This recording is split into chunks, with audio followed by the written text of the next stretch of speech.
Well, hello, and welcome back to Read Becca. It's time once again for my weekly chatty catch-up on everything I've read, everything I'm currently reading, and everything I'm looking forward to reading, as well as some general lifey chit-chat and catch-up. My co-host, Rue, is here over my shoulder, but napping a bit, so I doubt he'll be very participatory.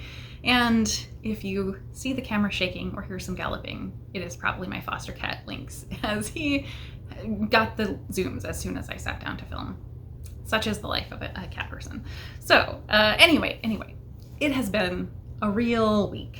But reading-wise, it's been a very good, very fortuitous week. I finished multiple things and had really great reads across the board. So let's start with a really high point, and that was The Incandescent by Emily Tesh. I adored this book, but basically because it's exactly the opposite of what I thought it was going to be. So whoever labeled this as dark academia should be shut out of publishing entirely and never allowed back in because they're an idiot. So this is not dark academia. If anything, this is light academia. It's so full and immersed with caring and consideration. We're following a teacher, not a student, who is at this magical high school, basically. So teenage students. And there's a concept in this world of demons, and like if you call something technological that creates an opening for a demon to come into it, sort of. So it's not a hard magic system, certainly, and it is a very silly magic system. And so we're following this teacher as she's dealing with these very minor sort of imps, primarily. Like a demon in the copier is one of the first problems that she's helping out with, and it's just so funny and charming and witty. And she's just such a great, caring, wonderful character who has this genuine feeling for her students of wanting to protect them, wanting to shepherd them into learning and their futures. And she's just trying to keep them alive a bit, but not because they're cruel or backstabbing each other, as would be required for dark academia, because they're just dumb teenagers and they're incredibly annoying and stupid. And so that's the crux of her struggle, is just trying to keep teenagers from doing dumb things. And that's pretty much all there is to this book. There is the sort of main plot of these demon encounters, demon attacks increasing at her school for some unknown reason, and her looking into that.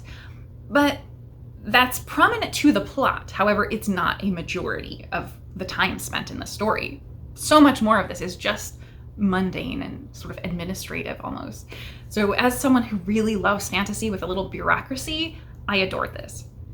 There's also some very gentle, subtle romantic subplots. Our main character seems to be bisexual or pansexual, and so we see her have this relationship with a marshal as well, who is around because they're sort of there to be guards for the school, because it is a center of magic and things can go really wrong, but yet it's also viewed as not a great posting also. So I loved seeing that juxtaposition of a person who is sort of magical police and an actual academic, and the fact that both of them are sort of there out of care and protection for the students.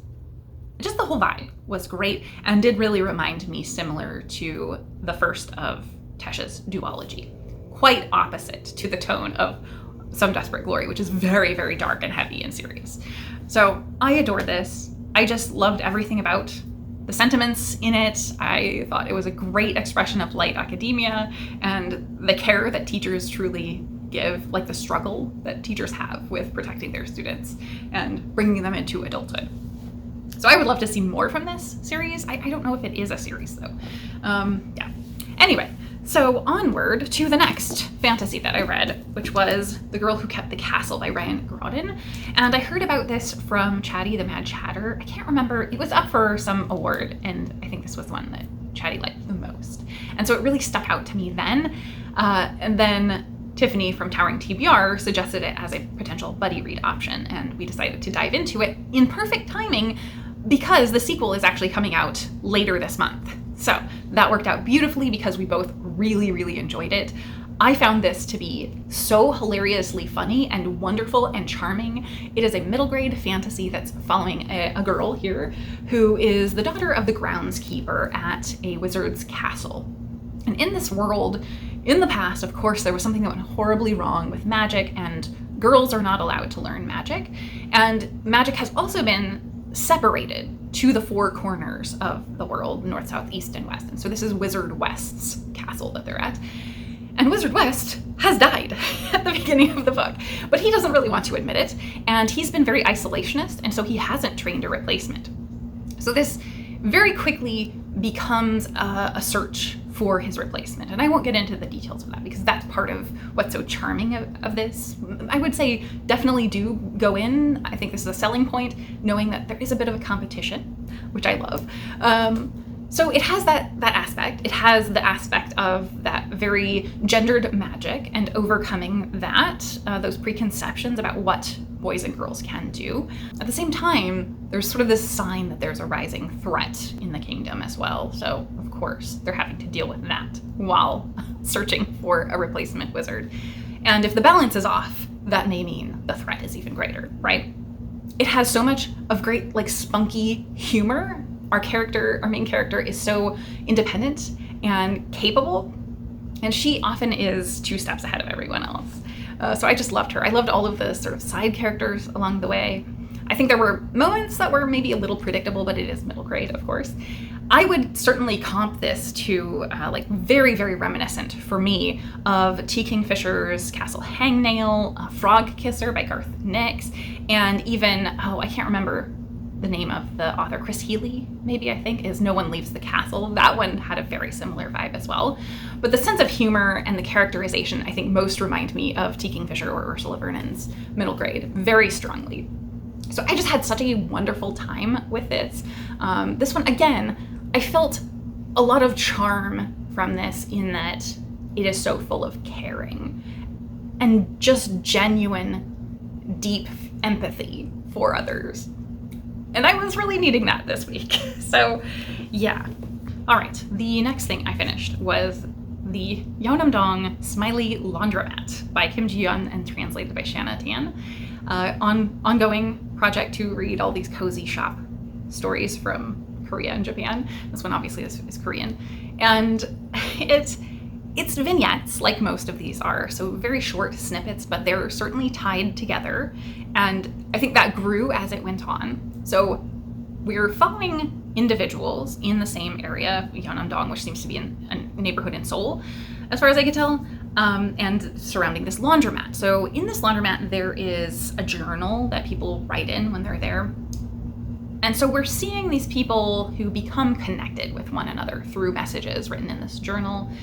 And a couple of them are romantic, some of them are friendly and platonic. Like the first story I thought was the best, honestly. And that is this old man with his dog, and he's missing his wife and feeling very lonely and constantly beset by his son to sell or rent out his house because it's too big for him, and why does he need to take up all this land in this very high demand area for rent. And he's like, I don't want to leave this out. This is where I have all my memories with my wife and all of that. Well, of course, like it's also the most obvious story because there is a woman and her child who we're following who are really struggling to get by financially and can't afford anything, and they're about to lose their home, and you can obviously see where this is going. But so much about this was, again, so kind and so compassion-filled. And that was a theme through my reading this week that I really needed, and was why this week I think was so strong in terms of my reads. So this one I enjoyed for that. It kind of lost me as we progressed into the back half because we continued with like it being very kind stories. But as we're drawing people together, it turned into kind of an action story where a bunch of people are going after a scammer. So there is this concept of these voice scams, which is just basically like the people who call you on the phone and try to get your money. And it's the same as that, but they're doing a very in-depth scam and really did some severe harm to someone's family. I would give a trigger warning there for someone taking their own life. So that story is obviously particularly really hard in terms of emotional content, and also it's full of like action-packed kind of chase sequences, which feels very misplaced. So that felt like an outlier to some degree to me in this overwhelmingly kind of calming, gentle story. And I don't think there was anything at all speculative to this one. It's purely grounded little vignettes from neighborhood life, more or less. The last book that I picked up and finished this week is Never the Wind by Francesco Dimitiri. And this is really beautiful. I don't know if the foiling will come through, but gorgeous cover. I'd never heard of this, but I had heard of the author's other book, The Book of Hidden Things, which was quite popular and was his first English language book. But apparently Dimitiri had written 8 books in Italian before coming to English. And so I wonder if we will start seeing those get translated. But this was stellar. It's very, very lush and prose forward, a bit meandering in story. So if you're a plot forward reader, this may not work for you really. But for me, I just loved it. It was exactly my style of thing. I would sort of comp this to a mix between Dandelion Wine and Ocean at the End of the Lane. That very like barely magical realist, really, as I said, meandering and lush lyrical prose, very focused on the setting even more than the people. And that's what this is. And I loved it. I think this was my favorite of the week, really. It was so good. It really captures that sense of boyhood and change so well. So we're following this young boy, Luca, and this is set in Italy. So his family are moving to this farmhouse that his grandfather owned, and they are going to need to renovate it. So there's a big change there in terms of the setting, big change for him personally, because the driver for them moving to this rural farmhouse, small community, is the fact that he has recently gone blind. And so he's navigating what is to him a whole new world and trying to figure things out. And the opening scenes are kind of harrowing because it's him waking up in the night and not being able to find his way to the bathroom. And just the panic of that is so visceral. So I don't want to imply that sense it runs through this. It does not. It's much more calming and gentle than that. But there are moments of ominous aspects, because as he is navigating this new experience, new place, great change in his life. This is a very coming of age story because he's just going between 12 and 13, and he's still got that sense of childhood while also becoming a teenager very, very much. Because he's in that chaotic sense, we don't know what to think, I think, as the reader, when he experiences something that feels unreal to him. He has this surreal experience of being in a different state, a different place and time than where he's supposed to be. But because he can't see, he doesn't know what to think of that, right? So that is there. That is probably the most prominent thread of plot through this. And that's what is sort of driving the book forward, but that's not the point of the book. Really, he meets a neighbor girl, Ada, when he is lost because he's blind. He's trying desperately to gain his independence somewhat, to find his way around. And we watch him progressively do that over the course of this book. So that's probably what most time is spent on. But he and Ada build this wonderful friendship, and they come to rely on one another. And so over the course of this, it's him sort of disclosing that with her, discussing his own internal problems and struggles, and coming to realize that there are other struggles, and what struggles Ada has, that there are other bigger things out there than what he's dealing with even. And so the title, I think, is very interesting because Never the Wind refers to a saying that I think is for this book, or maybe it's an Italian saying, and that's why I can't find a lot about it. But it's praise God, never the winds, because the wind may answer back. And so it has this idea of trusting in the intangible rather than the tangible, because you may not like what you get from reality, more or less. And that's kind of interesting, the way that it's connected in here. But I think that ties so nicely with the way that this concludes, because of those aspects of him coming to recognize the struggles of other people and how hard life is for those around him. I think one of the things that we see over the course of this is his brother, we see initially as kind of someone who having a great struggle internally because of the change that they're all going through, that he has nothing to do with, and he's kind of failing at a lot of things and getting into fights with his parents and stuff like that. And so this older brother character, we see soften, and we see how much he can be both things. We see the same with Ada, where we see a lot of hardships that she's gone through. We see some background, we get some explanations for that, but we see that she's not what he builds her up to be in his head either. And so him coming into this, going from a childish understanding of the world that is very simplistic to growing up and having a really complex understanding of people as difficult, as people who are fallible. And I just really, really enjoyed that. And him making up his mind for himself. So I thought this was absolutely just beautiful. So I want to read something from the beginning really quickly, just so you can get a sense of the lush prose. The sighted master any place the moment they are in it, whereas I need practice. To the sighted, space is a container of things, such as trees and houses and people. To me, space is movement, a dance of things reaching to me with their sound while I reach out to them with my limbs and my cane. As I move, space moves with me, and I need to get the rhythm right, for if I fall out of time and pick the wrong landmark to turn past, I find myself down the wrong alley, and by the time I notice, I am utterly lost. I am a drummer playing beats with my feet, cane and hands. I practice a new place in the same way as a musician practices a new song. If I lose the rhythm, I lose the way, because the rhythm is the way. And I need to practice until I get it right, and then keep practicing until I cannot get it wrong, until my body takes over. Like, this is so good from that perspective in terms of the depiction of blindness, of coming to understand the world in a new way, in a sensory way. And actually, I hadn't noticed, like, the blurbs. Specifically, I picked it up because there's a blurb about it being akin to Susanna Clark, and there's an Aaliyah Whiteley blurb on the back. But at the end of the blurbs, there is one from Maud Rowell, author of Blind Spot, Exploring and Educating on Blindness, saying, "What a terrific book. I'm truly moved to see such a faithful depiction of real-life blindness in a piece of literature." So I do, based on that and the author's notes, feel like this is probably a solid, very respectful handling of the depiction of blindness, and that the author has given it real consideration in how it's depicted here. So I just love that. The level of sensory description here is truly beautiful. So those are what I read, and I have rambled on as usual. So quickly, the things I am reading now, accidentally, I continued on with another laundry themed book for my cozy shop books. So I'm reading The Marigold Mind Laundry with the next one that I had up. I also have started Once Upon You and Me, and I think for Sumerian September, I'm gonna finally get to Conan the Victorious by Robert Jordan.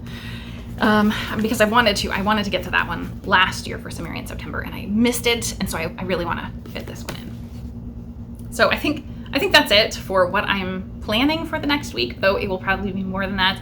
I have a whole pile of both sci-fi and mysteries out from the library that I've gotten. Right now, I'm still kind of working through backlog of things that I didn't get to, that I'm running up against due dates, because I was reading very little in my real busy August. So I'm still getting to stuff from August now. And so once I'm through with that, I have a lot lined up to get to that I want to read. But also, I think I will be through it pretty quick, and then I will be free to tackle some projects, I think. Start thinking about grouping things the way I want to, and I may just group them in the sci-fi and mystery categories that I've got them already sort of split out into, but I don't know. I don't know what I'm gonna do in the next little bit. So onward to the things that I watched. I finished 2 seasons of shows. The first I have very little to say about, and that's Final Draft Season 1, which is a Japanese competition show. And this was very brutal and cutthroat. It is following these retired athletes who retired. They're at all ages, so some of them are even in their 20s, but have retired from their professional sport, more or less. And they are all competing against each other in a really cutthroat way that's just cutting people right and left from the reality competition in physical challenges of a wide variety. So everything from climbing up a snowy mountain to tug of war, stuff like that. And so it was great fun, but very intense.